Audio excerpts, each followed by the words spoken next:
오늘 창세기 5장 믿음으로 동행한 그 에녹, 너무 부러운 사람이죠. 우리 한번 전체를 살펴봅니다.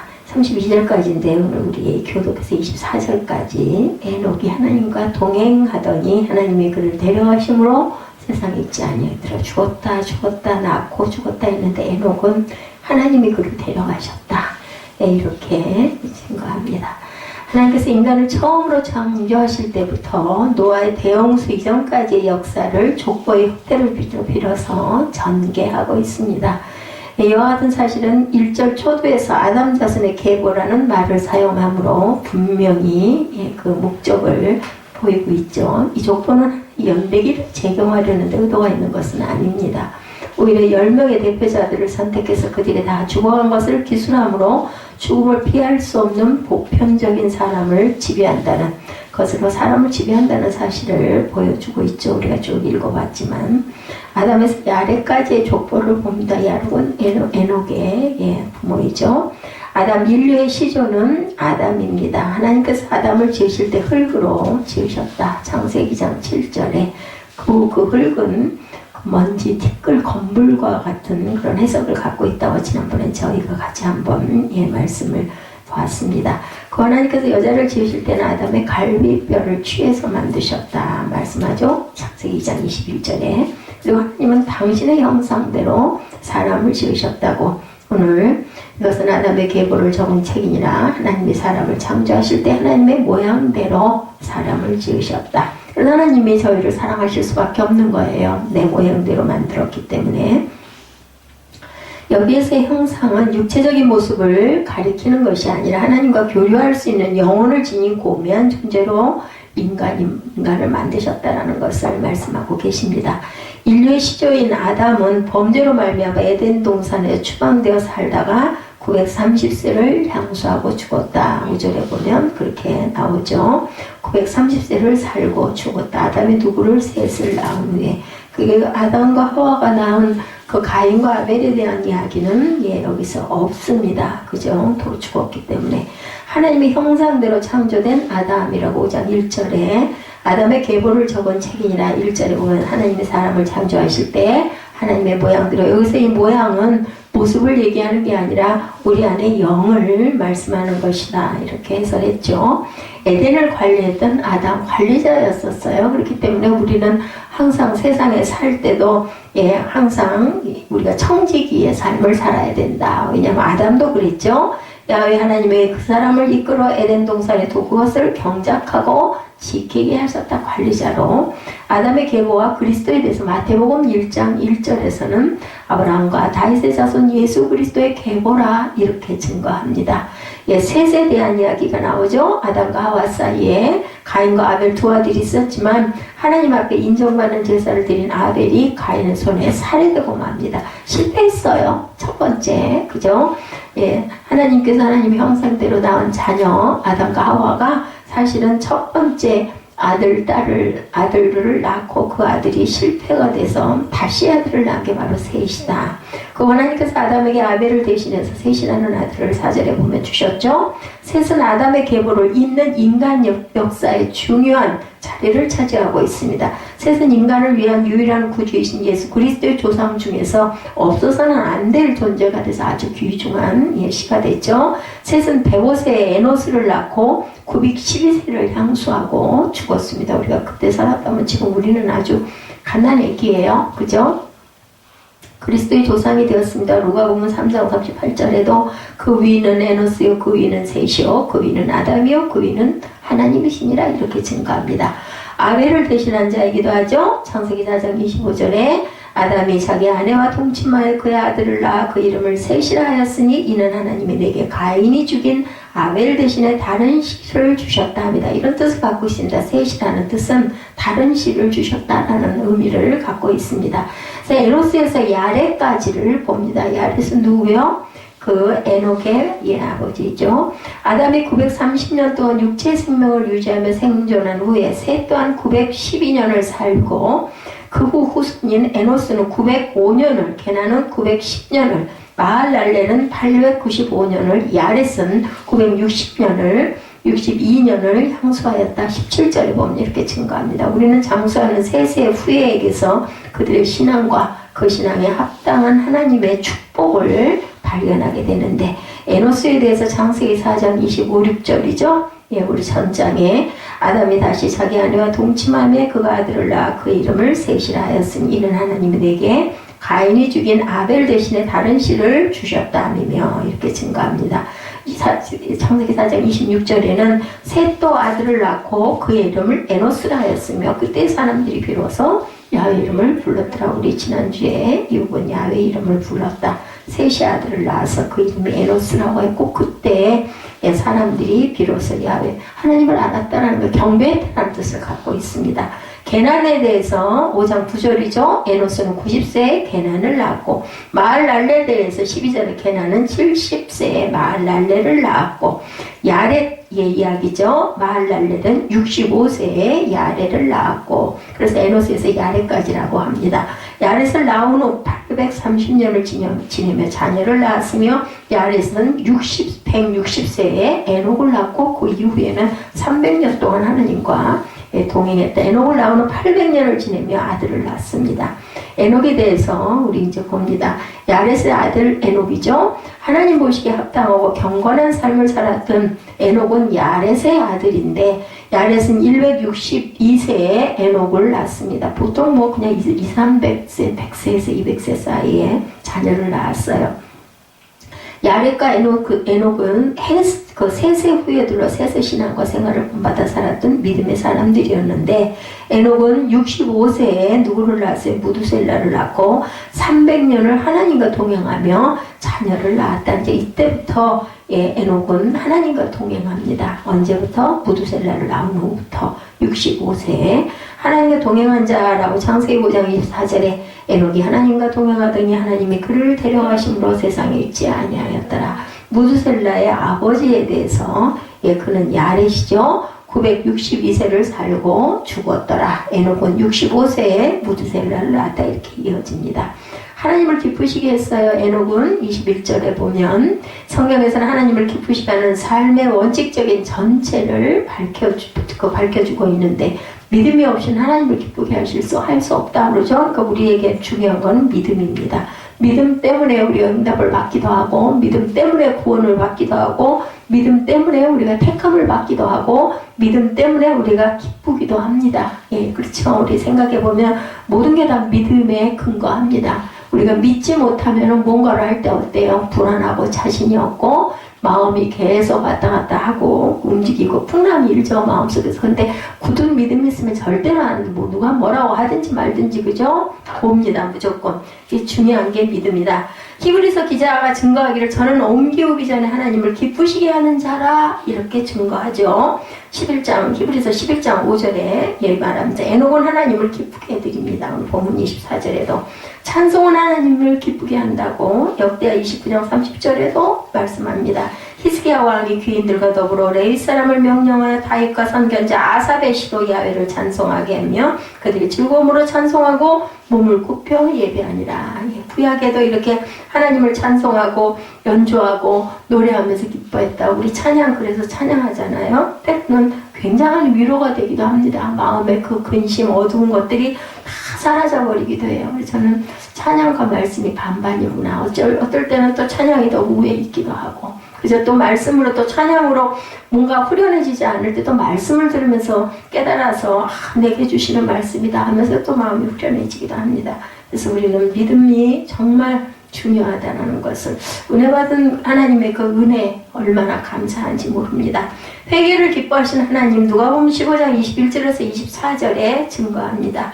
아들이 이르되 아버지 내가 하늘과 아버지께 죄를 지었사오니 지금부터 아버지의 아들이라 일컬음을 감당하지 못하겠나이다. 누가복음 15장 22절 보죠. 아버지는 종들에게 이르되 제일 좋은 옷을 내어다 입히고 손에 가락지를 끼우고 발에 신을 신기라. 당자의 이야기죠. 23절에 그리고 살찐 송아지를 끌어다 잡으라 우리가 먹고 즐기자. 이 내 아들이 죽었다가 다시 살아났으며 내가 잃었다가 다시 얻었노라 하니 그들이 즐거워하더라. 그냥 떠나서, 그죠? 예 시절에는 그냥 나와가지고 어디로 갔는지 소식도 없고, 지금처럼 뭐 전화가 있는 곳이 휴대폰이 있는 것도 아니죠. 그렇기 때문에 아예 그냥 없어져서 몇 년을 돌아오지 않으면 죽었는지 살았는지 우리 그냥 보통 그렇게도 얘기하듯이 이 아버지가 얘기해요.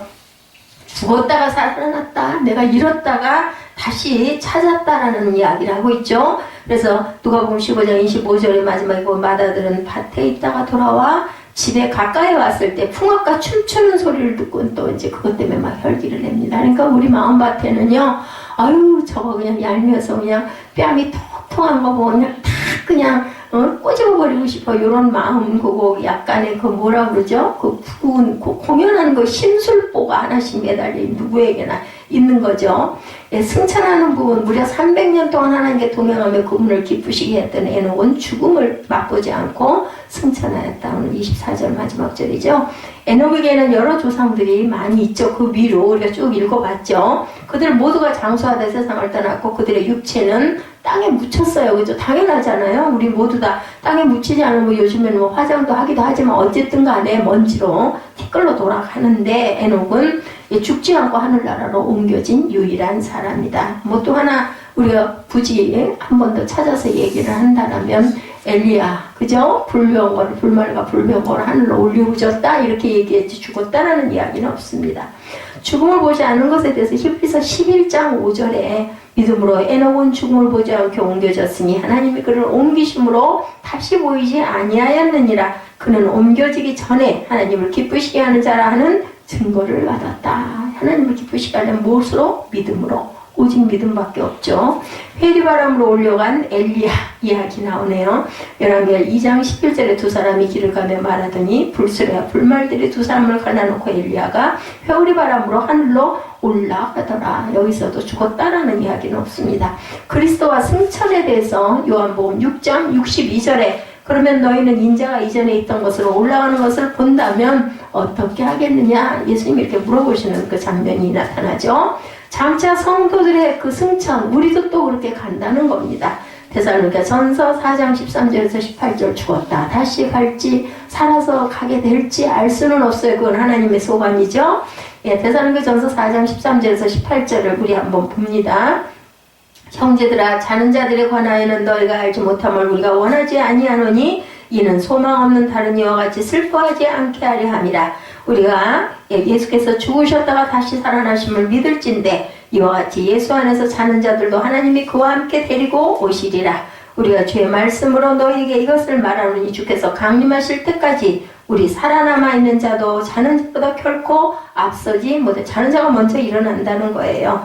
4장 16절에 주께서 호령과 천사장의 소리와 하나님의 나팔 소리로 친히 하늘로부터 강림하시리니 그리스도 안에서 죽은 자들이 먼저 일어나고 그 후에 우리가 살아남은 자들과 그들과 함께 구름 속으로 끌어올려 공중에서 주를 영접하게 하시리니 그리하여 우리가 항상 주의 저와 함께 있으리라. 4장 18절입니다.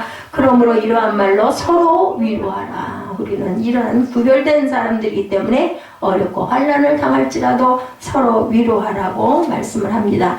무드셀라에서 노아까지 25절에서 29절에 나타납니다. 무드셀라죠. 25절에 무드셀라는 하나님을 기쁘시게 해드렸던 에녹의 아들입니다. 우리가 읽지 않은 부분이에요. 그죠? 자, 25절부터 봅니다. 라멕을 낳은 후 782년을 지내며 자녀를 낳았어요. 그죠? 무드셀라가. 예, 그는 969세를 살고 죽었더라. 라멕은 812세의 아들을 낳고 이름을 노아라 하여 이르되 야훼께서 땅을 저주하심으로 수고롭게 일하는 우리를 이 아들이 안위하리라 하였더라. 노아는 안위하는 자예요. 그죠? 라멕은 노아를 낳은 후 595년을 지내며 자녀를 낳았으며 그는 777세를 살고 777이에요. 죽었더라. 노아는 500세 된 후에 셈과 함과 야벳을 500세에 셈과 함과 야벳을 낳아서 거기서 이제 그 흑인 그리고 그 황인종 그리고 백인종이 갈라지죠. 여기 셈, 함, 야벳 이 세 사람을 통해서 노아에게 어떻게 하면 실수를 많이 함으로 그 누구죠? 함이 저주를 받죠. 그리고 우리가 셈의 자손이다 이야기합니다. 야벳은 백인종을 얘기하고 있습니다. 라멕에 대한 이야기가 28절에 나타나는데 노아의 할아버지 무드셀라는 817세에 라멕을 낳았고 합니다. 라멕은 28절에 무드셀라가 187세에 낳은 아들이죠. 라멕은 창세기 4장에 나오는 라멕과 이름은 같지만 사람은 다르다라는 걸 우리가 알고 봐야 됩니다. 창세기 4장의 라멕은 두 아내를 취하는 불륜의 사람이지만 무드셀라의 아들 라멕은 신앙 계승의 모범자였다라는 것으로 우리가 구별돼서 알고 가야 됩니다. 그는 182세의 아들을 낳고 이름을 노아라였으며 누구요? 라멕의 아버지예요. 노아의 아버지예요. 777세에 죽었다. 완전 숫자네요. 셋을 더구나 아주 제가 제일 좋아하는 숫자인데 무드셀라의 아들 무드셀라는 817세의 라멕을 낳았다라고 얘기하죠. 많은 아내를 거느린 자 창세기 4장 23~24절에 라멕이 아내들에게 이르되 아다와 실라여 내 목소리를 들으라. 라멕의 아내들이여 많은 아내를 거느렸네요. 내 말을 들으라. 나의 상처로 말미암아 내가 사람을 죽였고 나의 상함으로 말미암아 소년을 죽였도다. 이렇게 증거되어 있는 부분이 창세기 4장에 라멕에 대해서 나타납니다. 창세기 4장 24절에 가인을 위하는 벌이 7배일진데 라멕을 위하는 벌이 77배로 나하였더라. 라멕은 어떻게 했어요? 저주를 받은 자죠. 아내가 많아서 그랬을까요? 노아에 대해서 32절에 노아라는 이름의 뜻은 뭐라고 해요? 안위자. 그리고 또 누구죠? 바울을 이끌었던 지금 이름이 벼랑간에 기억이 안 나는데 사도행전에 바나바가 위로자라는 뜻을 갖고 있습니다.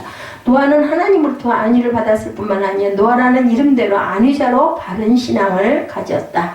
성경에서는 타락하고 부패한 모습을 지적할 때 노아의 때를 항상 비유합니다. 이렇듯 그가 살던 시대적 배경은 타락하고 하나님이 없는 무질서와 혼동의 상태였는데 노아는 의롭게 산 자였습니다. 그 혼동과 무질서의 상태에서 지금도 그런 시대이죠. 하나님과 동행했다고 창세기 6장 9절에 이것이 노아의 족본이라. 노아는 의인이요 당대의 완전한 자라. 그는 하나님과 동행하였으며 그리고 세 아들을 낳았죠. 창세기 10장 1절에 노아의 아들 셈, 함, 야벳의 족보는 이러하니라. 홍수 후에 그들이 아들을 낳았다. 이렇게 해서 이제 계보가 쭉 이어져 갑니다. 그래서 창세기 5장의 결론은 우리는 앞서 아담에서부터 노아 때까지의 계보를 살펴보았죠. 창세기 5장에 나타난 아담 자손의 계보는 연대기적 자료도 아니고 단순한 족보도 아니고 이 계보는 타락한 인간사에서 거루터기로 남아있는 거룩한 씨에 관한 기록, 여자의 후손인 그리스도께서 나게 된 계보를 적어놓은 것이 바로 창세기 5장이라는 것을 우리가 보고해야 됩니다. 본문에도 족보가 이렇게 쭉 나오죠. 아담의 아들인 셋의 족보, 그 족보에 어떤 특징이 있는지 그 중에서도 에녹에 대한 내용을 우리가 한번 집중적으로 살펴봅니다. 에녹이 어떻게 하나님과 동행했기에 하나님을 기쁘시게 했는지, 그렇다면 에녹의 삶을 우리의 삶에 어떻게 적용할지 이게 중요해요. 항상 성경을 볼 때는 지금 요즘과 그리고 나와 그것을 항상 바라볼 줄 알아야 되겠죠. 아담의 족보에 대해서 1절에서 20절에 말씀하고 있습니다. 창세기 4장과 5장에는 가인의 후손과 셋의 후손의 이름들이 쭉 열거가 되죠. 가인의 후손을 통해서 죄인의 계보가 이어져 가고 가인의 삶은 시기와 살인 그리고 거짓말과 책임의 피, 두려움으로 얼룩졌고 결국 하나님을 떠나 방랑하는 삶을 살죠. 가인, 그죠? 절대로 하나님께서 가인에게 그렇게 얘기하시죠. 너는 유리한 자가 될 것이다. 어디 정착을 못해요. 농사도 짓지 못하고 가정도 이루지 못하고 정처 없이 떠도는 방랑자의 신세가 됩니다. 가인과 그의 후손을 통해서 성이 세워지고 가축을 치는 자의 조상인 야발이 나오고 악기를 하는 자의 조상인 유발이 나오고 각종 기구를 만드는 두발가인이 아마 이름 들어보셨을 거예요. 각종 기구를 만드는 두발가인. 그들을 통하여 인간의 문명이 발전하지만 그들은 하나님과 아무런 관계가 없는 삶을 살았기에 하나님의 보시기에 의미가 없는 삶을 살았다. 하나님은 그 아벨을 잃은 슬픔에 빠진 아담과 하와를 위로하시고 그들에게 반한 보상을 뜻하는 셋을 주셨습니다. 셋의 아들인 에노스 때 사람들은 비로소 야훼 이름을 부르기 시작했다. 이렇게 나타나죠. 인간성의 회복은 하나님과의 관계 회복에서 시작이 됩니다. 이 회복은 바로 하나님을 만남에서 또한 시작이 되죠. 오늘날도 마찬가지입니다. 성도들에게 필요한 것은 기도와 말씀을 통한 하나님과의 관계 회복이에요. 하나님과의 관계 단절이 되면 우리가 복을 받질 못해요. 뭐 세상적으로는 밥 먹고 살고 옷 입고 뭐 근심 걱정 없이 사는데 무슨 복을 못 받느냐 이렇게 생각하시는 분들도 있겠지만 결국은 그래봐야 몇십 년 가다 보면 우리는 티끌이 되고 먼지가 되는데 그 이후에 우리의 그 영원한 삶을 과연 어떻게 할 것이냐 이 부분이 물음표로 남게 되죠.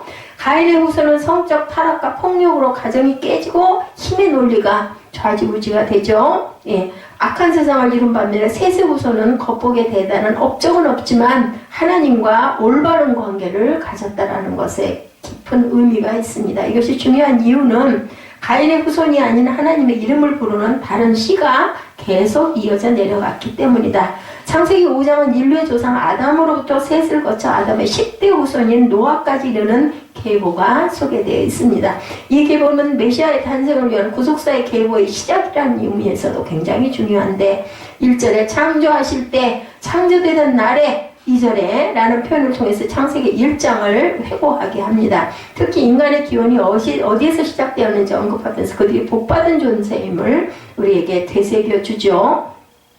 자, 이것은 아담의 계보를 적은 책이라 하나님이 사람을 창조하실 때 이렇게 말씀하죠. 그리고 2절에서는 남자와 여자를 창조하셨고 그들이 창조되던 날에 하나님이 그들에게 복을 주셨다라고 증거되어 있다라는 거죠. 자, 복의 핵심은 하나님의 사람을 하나님의 형상대로 지었다는 것. 그래서 우리가 축복을 받을 수 있다는 것. 뭐를 할 때? 그럼 나를 지은 아버지를 온전하게 알 때 그렇겠죠? 예, 이 말씀은 세 가지 의미를 담고 있는데 첫째, 인간이 창조주 하나님을 대신해서 피조물을 보호하고 다스릴 권한을 받았다는 뜻입니다. 하나님께서 아담에게 생육하고 번성하고 땅을 정복하라고 명령하셨죠. 둘째, 창세기가 쓰일 당시에는 왕만이 하나님을 닮았다고 여겼는데 창세기는 인류의 조상이 하나님을 닮았다고 선언함으로 모든 사람의 귀한 존재임을 똑같이 그죠? 알려줍니다. 셋째, 하나님의 형상대로 지어진 인간은 당연히 하나님과 올바른 관계를 맺고 살아와야 되겠죠? 부모니까요. 셋의 족보는 하나님의 형상을 닮도록 지음받은 아담부터 시작되면서 그 정통성을 보이죠? 누가복음에 나오는 족보를 보면 예수님으로부터 시작해서 하나님에게까지 거슬러 올라갑니다. 거꾸로. 그죠? 누가복음에는. 창세기 5장에 기록된 셋의 족보와 순서를 거꾸로 바꿔 놓은 것 같은 형태를 띠고 있습니다. 하나님이 자신의 형상대로 사람을 창조하셨듯이 사람 또한 자신의 형상과 같은 뭐를 낳아요? 자녀들을 낳죠. 하나님의 형상을 닮은 아담에게서 나온 자손들이 아담의 형상을 닮음으로 하나님에게 뿌리를 두면서도 죄의 영향력도 같이 흘러내려가. 왜? 아담과 우리 조상들이 인류의 죄가 원죄가 지어졌기 때문이죠. 그래서 어떻다? 그 죄인의 자녀다. 사탄의 그 마귀의 자식이다. 이런 이야기가 있습니다. 이 족보를 보면 가인의 후손들처럼 세속적 발전이나 문명의 진보에 대한 기록이 없죠. 그런데 계보의 기록 방식을 보면 누가 언제 자녀를 낳았고 그 자녀를 낳은 후 몇 년을 더 지내며 자녀를 낳았고 몇 세를 살고 죽었다. 이렇게 다 오늘 우리 쭉 읽어봤습니다.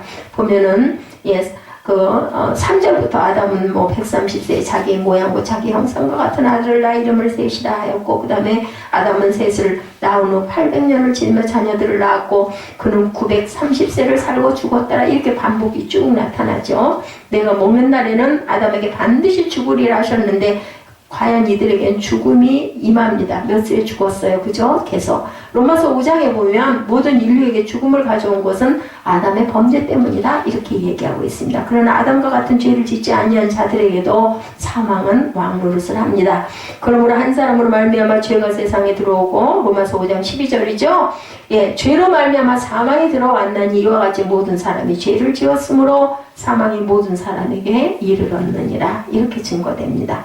아담 한 사람의 범죄로 모든 사람이 죄를 지었습니다. 그리고 지금까지 그 죄가 계속해서 퍼져 내려가고 있습니다. 가인의 계보와 차이를 보이는 말이 셋의 계보에서 반복해서 나오죠. 지내며 자녀를 낳았으며 그리고 죽었더라. 이는 하나님이 택하신 자들이 하나님께서 사람을 지으실 때 주셨던 생육하고 번성하여 땅에 충만하라는 명령에 그대로 순종한 것을 의미합니다.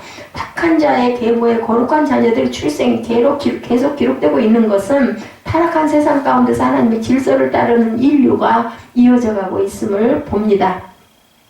또한 가인의 계보와는 달리 5장에 나타난 셋의 자손은 장수하면서 자녀를 낳은 걸 또 우리가 볼 수가 있죠. 그들의 긴 수명은 한마디로 하나님의 은총을 상징합니다. 그럼에도 불구하고 800년을 살고 무두셀레 같은 경우에는 거의 1000년 가까이 살죠. 너희 하나님 여호와께서 너에게 명령하신 모든 도를 행하라. 그리하면 너희가 살 것이요 복이 너에게 있을 것이니 너희가 차지한 땅에서 너희의 날이 길리라. 신명기 5장 33절에 어떤 자에게 장수한다고 그래요? 부모를 잘 모시고 부모에게 효도한 자에게 네 생명이 장수하리라 라고 또 말씀을 하십니다. 그 장수라는 뜻은요, 오래 살았다는 뜻만은 아니에요. 잘 누리고 복 있게 살았다라는 것을 장수라고 얘기하지, 정말 병치레 하면서 죽지 못해가지고, 그죠? 완전히 뇌사 상태에 있으면서 심장만 뛰고 있다든지 모든 상태가 다 마비가 돼 있으면서 숨만 붙어 있는 그런 상태를 장수했다고 하지는 않습니다. 노왕수 이후 인간의 수명은 근데 급격하게 줄어드는 걸 보죠. 이후에 시편 기자는 뭐라고 얘기해요? 우리의 연수가 70이요. 시편 90편 27절이죠. 우리가 많이 아는 구절입니다. 우리의 연수가 70이요. 강건하면 80이라도 그 연수의 자랑은 수고와 슬픔뿐이요. 신속히 가니 우리가 오죽하면 날아간다고 그러겠어요. 그죠? 제가 나이를 먹어보니까 나이를 셀 수가 없을 정도로 빨리 가요. 16, 7세 이럴 때는 얼른 커서 대학생이 되고 싶고 얼른 커서 아가씨가 되고 싶고 왜 그렇게 하루하루 안 갔는지 이런 생각이 지금도 기억이 나는데, 어느 사이에 딱 50대가 되고 나니까 그 다음부터는 내가 몇 살이더라 이 생각을 할 정도로 정말 날아가요. 신속하게 갑니다. 우리 시편 90편의 그 10절의 탄식처럼 셋의 계보로 보면 사람은 범죄한 아담의 형상을 따라 본질적으로 죄 속에 태어났기에 죄의 대가인 죽음이 반드시 따라옴을 우리가 알게 됩니다. 예수님을 믿음으로 하나님의 성령이 우리 안에 거하셔서 파괴된 하나님의 형상을 우리 속에서 다시 창조하고 계시다는 것을 우리가 믿고 가야 된다. 택함받은 자녀는 얼마나 복될까. 저는 항상 유민성 기도를 하면서 마음이 많이 아파요. 민성이만 유일하게 그죠? 하나님을 의지하지 않고 낳은 아들이다 보니까 혹시 얘가 이래서 구원을 받지 못하나 이런 마음이 들고, 정말 제가 살아있는 동안 아니면 제가 죽어서라도 걔가 정말 온전하게 구원을 받아야 할 텐데, 그 기도를 할 때마다 구원받은 자녀들은 얼마나 복된가. 억지로 된 사람 힘으로 되는 게 아니잖아요. 그죠? 교회를 아무리 알고 많이 소개하고 교회를 아무리 성전들을 밟고 다닌다 할지라도 온전한 구원이 누가 자신 있겠어요. 그죠? 그렇지만 은혜를 받아가지고 말씀이 기쁘고 찬양이 기쁘고 예배가 기쁘고 이거는 온전한 은혜거든요. 그 억지로 되는 것도 아니고. 그러니 얼마나 감사한가 저는 그런 생각을 늘 합니다. 예배를 드리고 나면 힘이 나니까. 그죠? 또한 우리를 하나님의 자녀로 택하시고 믿음을 주셔서 구원으로 인도하신 것에 우리가 항상 정말 감사해야 된다.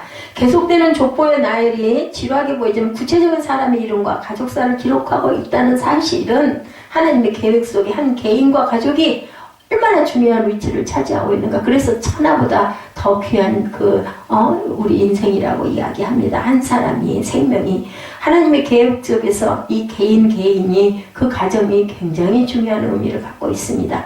우리 하루하루 반복되는 생활이 별로 의미가 없다라고 생각해서는 매일 그날이고 이렇게 생각해서는 안 돼요. 하나님의 관점에서 보면 한 개인의 작은 언행이 그분의 계획과 목적이 아주 중요한 의미를 가지고 있다는 것을 우리가 알아야 된다. 믿음의 사람 에녹이죠. 21절에서 24절에 나타나죠. 반복되는 패턴 속에 나타난 동사들을 우리가 주목할 필요가 있습니다. 21절에서 24절을 보면 낳았다, 살았다, 죽었다. 그런데 에녹의 경우에는 다르죠. 낳았다, 동행했다, 살았다. 그죠? 에녹은 죽음을 보지 않고 순천했기 때문에 보니까 24절에 에녹이 하나님과 동행하더니 하나님의 꿀 되심으로 세상에 있지 아니하였더라. 이렇게 얘기하고 있습니다. 그래서 항상 우리는 에녹의 삶의 특징으로 하나님과 동행을 항상 꼽죠. 하나님과 동행하더니 하나님의 그를 데려가심으로 세상에 있지 아니하였더라. 동행하다는 걷다라는 뜻을 가진 할라크에서 나옵니다. 걷다, 동행했다라는 건 그냥 살았다는 거예요. 걸었다는 것 뜻이기 때문에 동행했다라는 것은 하나님과 동행하다를 직역하면 하나님과 함께 스스로 걸어갔다 이런 의미를 갖고 있습니다. 직역을 해서 그 주석대로 그대로 보면 에녹은 셋의 족보 가운데 유일하게 죽음을 경험하지 않은 인물. 셋의 족보뿐만이 아니죠. 예수 그리스도 하나님의 아들이시니까 그분은 뭐 사람이 아니죠. 그렇게 본다면은 에녹밖에 없다고 저는 보입니다. 데려가다 이것은 그 라카흐 옮겨가다라는 뜻입니다. 옮겨졌다. 하나님께서 에녹을 지상에서 하늘로 들어 올렸다라는 말로 선지자 엘리야의 승천 시에도 같은 표현으로 함께 열왕기하 2장 3절에 증거합니다. 에녹이 65세 때에 무두셀라를 낳은 후 300년을 하나님과 동행하며 자녀를 낳았고 에녹이 언제부터 하나님과 동행했다고요? 무두셀라를 낳은 후부터였다. 하나님과 동행했다는 것은 하나님의 방식으로 하나님과 함께. 그러면 거꾸로 바꿔 말하면 어떤 생각이 나세요? 무두셀라를 낳기 전에는 하나님과 동행하는 삶을 온전하게 살지는 못했다라는 거예요. 무두셀라를 낳고 나서부터 동행했기 때문에 엄청난 은혜를 받았겠죠? 그 사이에. 근데 왜 하필이면 무두셀라가 태어났을 때부터 동행했을까? 이 생각은 여러분들 안 드십니까? 예, 저는 들더라고요. 에녹은 무두셀라가 태어나기 전에도 하나님을 믿고 당연히 하나님을 믿고 경배하며 살았을 건데, 그러나 하나님을 그냥 믿고 사는 것과 하나님께 집중하며 사는 것은 차원이 다르죠. 그런 얘기 여러분들 들으시죠? 선생님 예수를 꼭 그렇게 믿어야 돼? 이런 얘기. 그렇게 믿는 사람들의 차이입니다. 그냥 교회 주일날 교회 가고 예배 드리고 뭐 적당히 11조 하고 뭐 교회에서 무슨 뭐 한다면은 나도 그냥 조금 참여하고 뭐 건축한다면 건축 헌금도 조금 하긴 해요. 다. 그리고 뭐 봉사한다 그러면 나도 그냥 한 귀퉁이 뭐 안 하면 안 되겠으니까 뭐 체면상 그냥 조금 하고 이런 사람이 있는가 하면 정말 뭘 그렇게 예수를 그렇게 유연하게 믿어? 이런 사람들, 이런 차이가 있다는 거죠. 하나님을 그냥 믿고 사는 것과 하나님을 집중하고 믿고 사는 것은 차원이 다르다. 근데 무두셀라를 낳을 하나님께서 감동을 주셔서 하나님께서 그 아이 이름을 무두셀라라고 지었는데, 예, 카인은 그 창을 소유한 사람이라는 의미를 갖고 있어요. 카인이 세상에 죽음을 가져오죠. 카인이란 뜻이 창을 소유한 사람이란 뜻이다 보니까 무두셀라는 창을 가진 사람을 뜻합니다. 무두셀라는. 예. 그렇다면 무두셀라도 가인과 같은 재앙을 불러 일으킨다는 추측을 할 수가 있어요. 그죠? 창을 가진 사람. 예, 창을 소유한 사람이나 창을 가진 사람이나 똑같지 않아요? 그래서 무두셀라를 그가 죽으면 심판이 임하리라고 보는 해석이 전혀 근거가 없지는 않다라고도 어느 쪽에서는 이야기를 합니다. 에녹은 하나님의 경고를 진지하게 받아들였어요.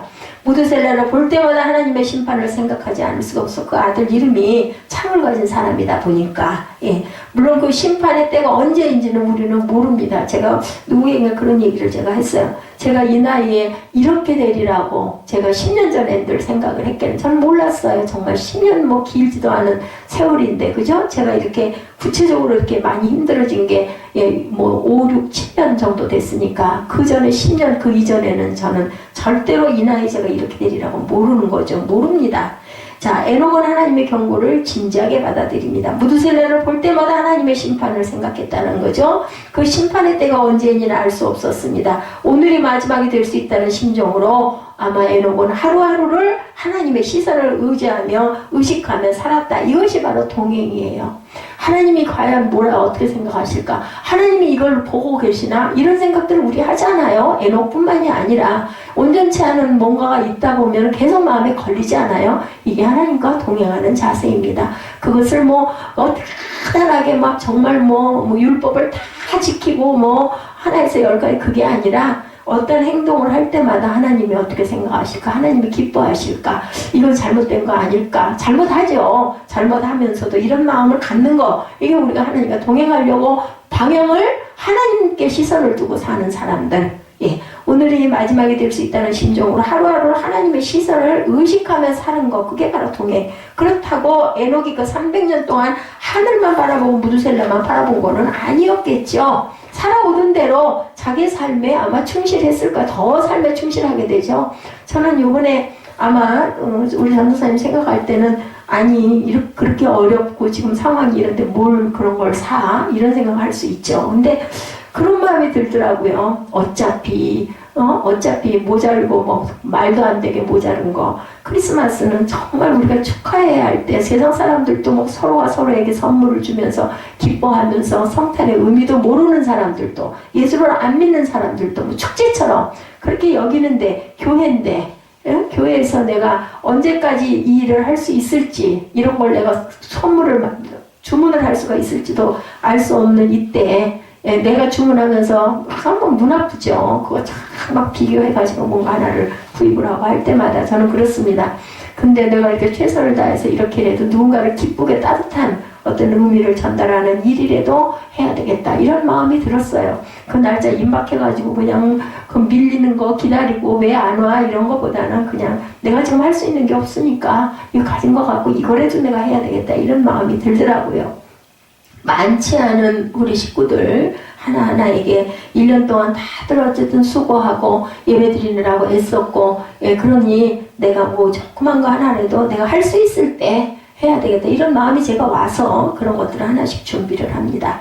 그러니까 세상 사람들과 똑같이 땀 흘려 일하고 에녹도 그죠? 먹고 자고 자식을 낳고 살았어요. 하나님과 동행했다는 징표 뭐 그렇게 대단한 게 아니었죠? 하나님의 인도함을 받으며 하나님의 말씀 따라 사는 거 하나님이 내가 이런 행동을 보시면서 과연 마음 아파하시지는 않을까 이런 생각을 자꾸 하면서 그는 늘 말씀 앞에 자신을 점검했을 것이다. 에녹은 말씀대로 살지 못했으면 하나님 앞에 회개하고 그죠? 우리가 온전한 사람은 하나도 없기 때문에 노아가 600세 되던 해에 즉 무두셀레가 969세 되던 해에 홍수가 일어나죠. 과연 그가 죽었을 때 하나님의 심판이 임했어요.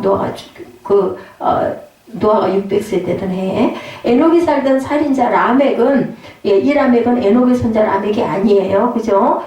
칼에 노래를 지으면서 자기가 사람을 죽였다 자랑스럽게 떠버렸어요. 악한 자들이 특세하여 하나님을 비웃습니다. 이런 악한 세대에서 에녹은 평범한 삶을 통해서 하나님을 기쁘시게 했다. 유다서 1장 14, 5절에 나타나고 있습니다. 유다서 1장 14, 5절 우리 함께 읽어볼까요?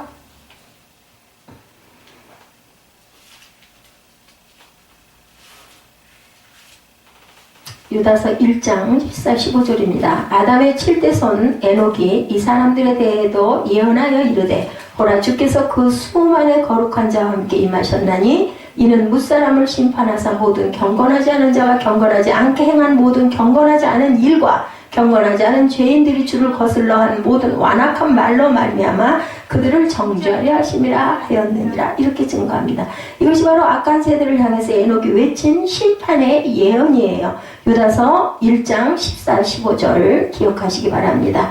아담의 7대손 에녹이 이 사람들에 대하여서도 예언하여 이르되 보라 주께서 그 수많은 거룩한 자와 함께 임하셨나니 이는 무사람을 심판하사 모든 경건하지 않은 자와 경건하지 않게 행한 모든 경건하지 않은 일 또 경건하지 않은 죄인들이 주를 거슬러 한 모든 완악한 말로 말미암아 그들을 정죄하려 하심이라. 그러니까 일과 말이에요. 그래서 뭐 그런 이야기가 있다고 그러죠. 우리 입이 화구다. 그죠? 화를 불러일으키는. 그다음 말과 일과 그 말로 말미암아 정죄하려고 했다. 이것이 바로 악한 세대를 향해서 에녹이 외친 심판의 예언이었다. 이제 머지않아 임하게 될 홍수 심판을 앞에 놓고 에녹은 하나님의 영광을 드러내는 그 시대에 비치고 썩어져가는 세상의 소금이 되었다라는 겁니다. 그래서 히브리서 11장 5절에 보면 믿음으로 에녹은 죽음을 보지 않고 옮겨졌으니 하나님의 그를 옮기심으로 다시 보이지 아니하였느니라고 예언이 나타납니다. 비록 이 땅에서는 다른 조상들보다 짧게 살았어요. 에녹은.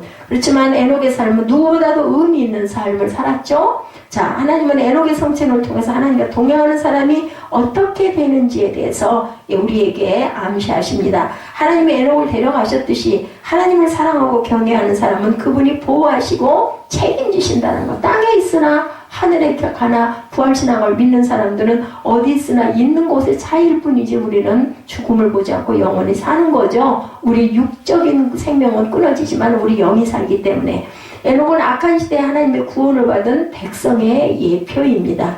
우리도 에녹 때와 다를 바 없는 악한 시대에 살고 있죠.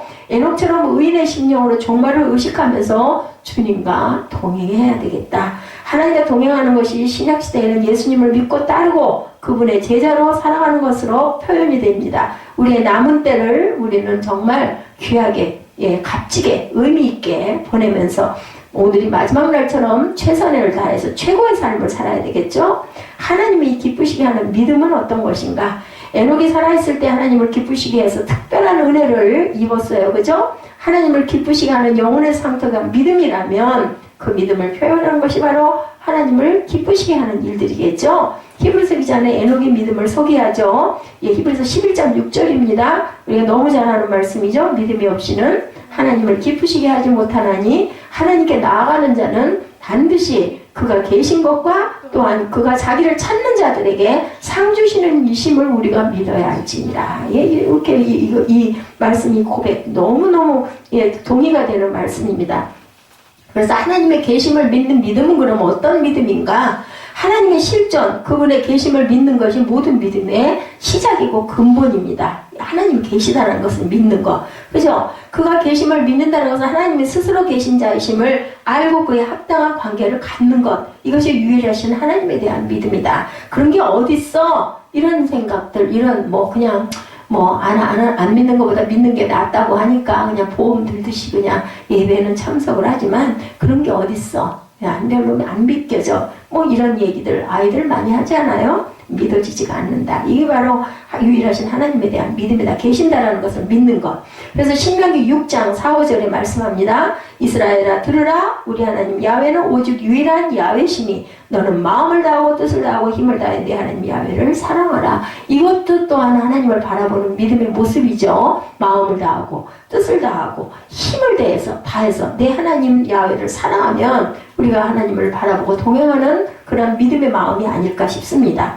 아브라함과 이삭, 야곱에게 언약하셨던 하나님이 지금도 살아서 역사하시고 우리에게도 동일한 복을 주신다는 믿음이 있을 때 우리는 절대로 흔들릴 필요도 없고 겁낼 일도 없죠. 하나님이 기뻐하시는 삶을 그렇게 살아갈 수가 있겠다. 근데 이게 자꾸 왔다 갔다 어떤 상황이 안 풀리고 믿고 있다가도 그죠? 그럼 우리 마음에 슬쩍 두려움이 오고 하나님이 늘 제가 오늘도 그 고백을 했던 것 같습니다. 항상 채워주셨는데 그런데 정말 어렵네. 정말 이게 안 풀리네. 이럴 때 어떡하지? 이런 마음 그죠? 큰일이다 소리를 하지 말아야 되는데 큰일이네. 이런 말이 그냥 저절로 나옵니다. 그랬다가 돌이킵니다. 하나님이 알고 계시는데 내가 무슨 잘 먹고 혼자 주머니에다 입마에 포켓 하려고가 아니라는 거 다 아시는데 하나님은 분명히 이것도 풀어주실 거야. 하나님이 내가 너를 좀 더 써야겠다 싶으면 언제까지든 하나님께서는 그거를 허락하신다라는 걸 우리는 압니다. 그래서 나를 찾는 자들에게 상 주는 믿음을 우리는 가져야 되겠다. 우리가 믿는 하나님은 천지를 창조한 이후에는 인간에게 관심이 없이 그저 하늘 저편에서 관망만 하고 계시는 분은 절대로 아니라는 거죠. 그는 인간을 향한 지대한 관심을 갖고 계실 뿐만이 아니라 왜냐하면 자신의 형상대로 지으셨기 때문에 그리고 또한 특별히 사랑하는 자들을 위해 지금도 끊임없이 역사하고 있음을 우리가 봅니다. 그는 사랑하는 자들을 구원을 위해서 자신을 버리셨어요. 그죠? 자신의 영을 보내서 사랑하는 자를 지키고 보호하시고 사랑하는 자들의 영원한 처소를 지금도 예비하고 계신다는 걸 우리는 믿습니다. 하나님은 자신을 믿고 가까이 하는 자들에게 최상의 것을 주시려고 딱 선물을 준비하고 계신 거예요. 근데 우리가 찾지 않고 두드리지 않고 구하지 않기 때문에 다 들고 있으면서도 주시지를 못하고 있다는 걸 우리가 꼭 기억해야 합니다. 사무엘상 2장 30절에 나를 존중히 여기는 자를 내가 존중히 여기고 나를 멸시하는 자를 내가 경멸하리라고 말씀했어요. 그러니까 우리는 어떻게 해야 돼요? 존귀하게 우리 찬양했었죠. 존귀고 존귀하신 주. 우리 입술에 이런 고백들. 그러면서 우리는 하나님을 더욱더 존귀하게 높여야 되겠구나. 하나님이 내가 하나님을 더욱더 믿을 때 하나님이 나를 상을 주시려고 상을 들고 계시구나. 이걸 우리가 바라볼 줄 알아야 됐다. 그렇기 때문에 우리는 에녹과 같은 동행하는 자세를 가져야 되겠는데 에녹은 그의 믿음을 삶으로 드러내므로 그 믿음을 증거했습니다. 그렇다면 에녹의 삶을 우리가 어떻게 실천할 수가 있을까? 뭐 해야 돼요? 하나님과 동행, 뭐라고요? 그거는 곧 믿음. 하나님이 나를 어떻게 생각하실까? 하나님이 이걸 보고 계실까? 기뻐하실까? 아니면 마음 상해하실까? 아니면 나를 미워하실까? 이런 걸 바라볼 줄 아는 그런 마음이죠. 인생의 제일 되는 목적을 장로회 그 소요리문답에 이렇게 제 1문에서 나온다고 그래요. 이 요리문답을 통과해야 세례를 받죠. 예, 제일 되는 목적은 하나님을 영원하게 하는 것과 영원토록 그를 즐거워하는 것이다. 이렇게 정의한다고 그래요. 하나님을 영원하게 하는 것과 영원토록 그를 즐거워하는 것. 영원토록 그를 즐거워하는 것, 즉 하나님만을 우리 인생의 최고 되는 기쁨으로 여기고 그를 우리의 삶의 목적으로 여기고 그를 기쁘시게 하기 위해서 애쓰고 힘쓰는 것이 우리 삶의 최고 가치로 삼아야 되겠다라는 거죠. 임마누엘이 하나님과 동행할 때 그 삶이 복을 받는다라는 겁니다. 그 대표적인 인물이 누구였어요? 요셉이었죠. 예, 야훼께서 요셉과 함께 하심으로 창세기 39장 2절입니다. 예, 함께 하심으로 그가 형통한 자가 되어 그 주인 애굽 사람의 집에 있으니 그 주인이 야훼께서 그와 함께 하심을 보며 또 야훼께서 그의 범사에 형통케 하심을 보았더라. 이렇게 나타납니다. 그래서 항상 그 보디발은 뭐라고 그랬어요? 하나님의 사람이다. 이렇게 얘기를 합니다. 그게 보였기 때문에, 그게 그 요셉을 통해서 증거가 됐기 때문에, 예, 저 사람은 쟤는 하나님의 사람이다. 다윗도 하나님과 동행하죠. 만군의 하나님 야훼께서 함께 계시니 다윗이 점점 강성하여가 아니라 사무엘하 5장 10절에 증거합니다. 야훼께서 함께 계시니, 함께 계신다는 게 굉장히 중요하죠. 예, 미가 선지자는 제사장뿐 아니라 모든 사람이 하나님과 동행해야 한다. 이렇게 얘기하고 있습니다. 미가서 6장 8절입니다. 사람아, 주께서 선한 것이 무엇임을 내게 보이셨나니 야훼께서 내게 구하시는 것은 오직 정의를 행하며 인자를 사랑하며 겸손하게 내 하나님과 함께 행하는 것이 아니냐. 하나님과 함께 행하는 것이 아니냐. 그러므로 우리가 그리스도를 대신하여 사신이 되어 하나님이 우리를 통하여 너희를 권면하신 것 같이 그리스도를 대신하여 간청하느니 너희는 하나님과 화목하라. 고린도후서 5장 20절에 예, 바울이 이렇게 고백을 하죠. 고린도 성도들에게, 새로운 피조물이 된 성도들에게 그리스도의 사신, 요즘 말로 하면 대사라는 직책과 같죠. 사신이라는 건 대사의 사명을 제대로 감당하려면 먼저 하나님과 화목한 삶을 살아야 되겠다. 하나님과 화목하려면 어떻게 할까요? 하나님의 뜻대로 행하고 사는 거죠. 우상을 비우는 거고 버리는 겁니다. 먼저 하나님을 기쁘시게 하는 삶을 사는 것이 바로 우상을 비우는 거죠. 너희는 하나님과 화목하라. 예수를 믿었으면 구원받은 것이니까 이미 하나님과 화목하게 된 것이 아닌가? 우리는 늘 이렇게 생각을 하지만 바울이 말하는 화목의 의미는 그리스도를 십자가 죽음에 내어주신 하나님의 목적은 죄인들의 죄 용서뿐만 아니라 하나님과의 관계, 화목한 관계, 친밀한 사랑의 회복에 있다. 이렇게 고린도전서의 고린도후서 5장 20절. 그리고 그러므로 우리가 그리스도를 대신하여 사신이 되어 하나님이 우리를 통하여 너희를 권면하시는 것 같이, 예, 그리스도를 대신하여 간청하느니 너희는 하나님과 화목하라. 바울이 말하는 이 화목은 어떤 화목이라고요? 예, 하나님을 우리가 기쁘시게 하는 삶을 살아야 되는 것이 바로 화목이다. 그렇잖아요. 우리 화목한 가정하면 어때요? 아주 정말 너무 기쁘고 즐겁게 사는 가정을 얘기하죠. 하나가 되는 가정을 얘기합니다.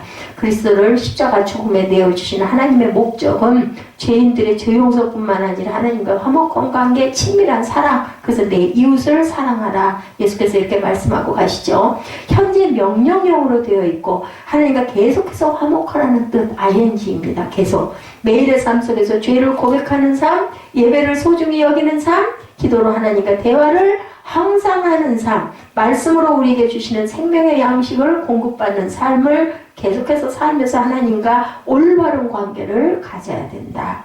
성도들과 또 동행해야 되죠. 하나님과 동행하면 그 동행에서 기쁘고 즐거우니까 성도들과 함께 나누고 동행해야 되겠죠. 운동 경기에서 승자는 하나예요. 그죠? 위너는 하나입니다. 그런데 영적 경기에서는 끝까지 믿음을 지키고 그리스도의 편도를 향해 달린 자들이 모두 이긴 자가 돼서 면류관을 받게 된다라는 것.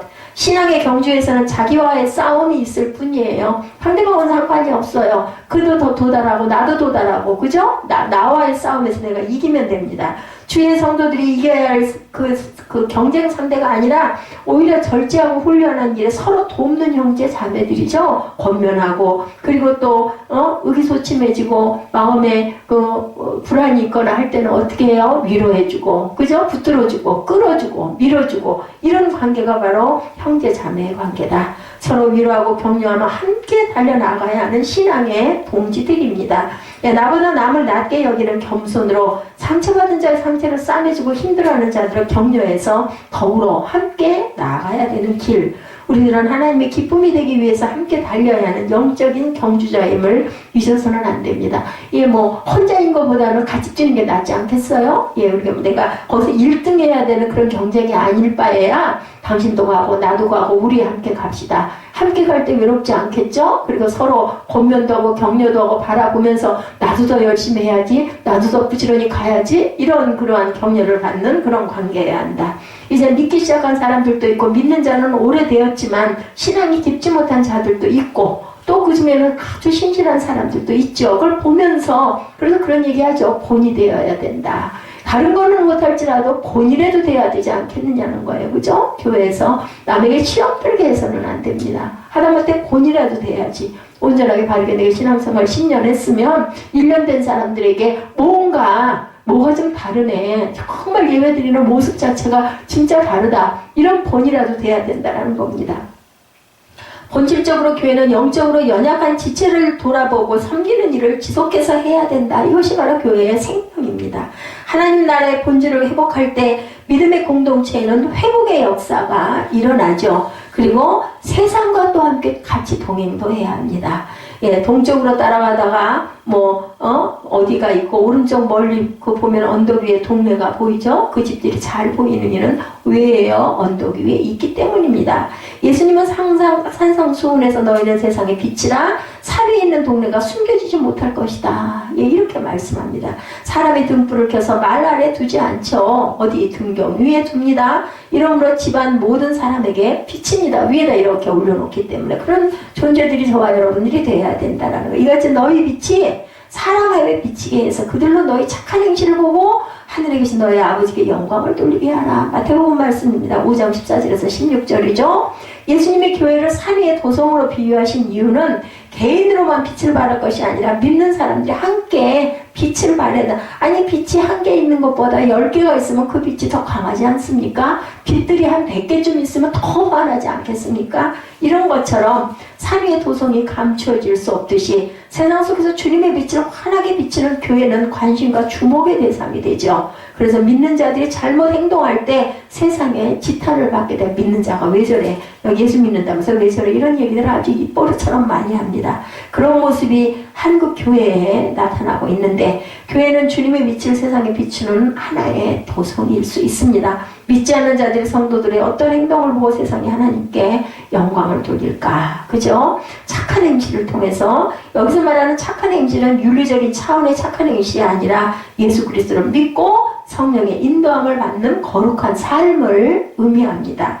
새로운 피조물이 되었다는 것은 예수 그리스도로 인해서 하나님과의 관계가 새롭게 회복되었다는 것을 말합니다. 하나님과 화목된 자의 신분이 주어졌을 뿐만이 아니라 화목해 하는 사명도 주어졌다는 것. 우리 모든 성도들에게는. 그죠? 하나님과 화목했으면 내 가족, 내 이웃, 나랑 가장 가까이 있는 남편, 아내, 그죠? 가족, 이런 사람들과 어떤 내가 화목한 그것을 내가 전도할 사명을 갖고 있다. 하나님과의 올바른 관계가 이웃과의 온전한 관계로 이렇게 자연스럽게 발전해야 된다. 그래서 뭐라고 얘기했다고요? 너와 내 집이 구원을 받으리라고 한 것은 나 하나로 인해서 내 집안 식구들이 모두 다 구원받을 사명을 내가 감당할 사명을 갖고 있다.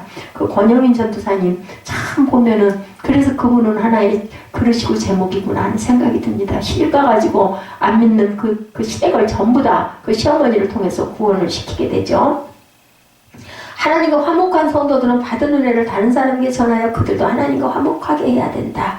부모, 자식, 이웃, 만나는 사람들에게 주님의 사랑을 증거하고 전해야 되겠죠? 내 삶의 모습을 통해서 죄인들을 사랑하셔서 우리 대신 십자가에 죽으시고 부활하신 그리스도의 사랑이 우리를 강권하셔서 복음을 위해 살게 하셨을 때 에녹과 같이 요셉과 같이 다윗과 같이 먼저 하나님과 동행하는 내 삶이 나의 삶이 돼야 되겠다. 그분의 뜻을 이루며 하나님을 기쁘시게 할 뿐 아니라 성도들끼리도 격려하고 항상 함께 세상을 향해 나아가서 주님의 사랑을 전하는 그러한 전령자들이 돼야 됩니다.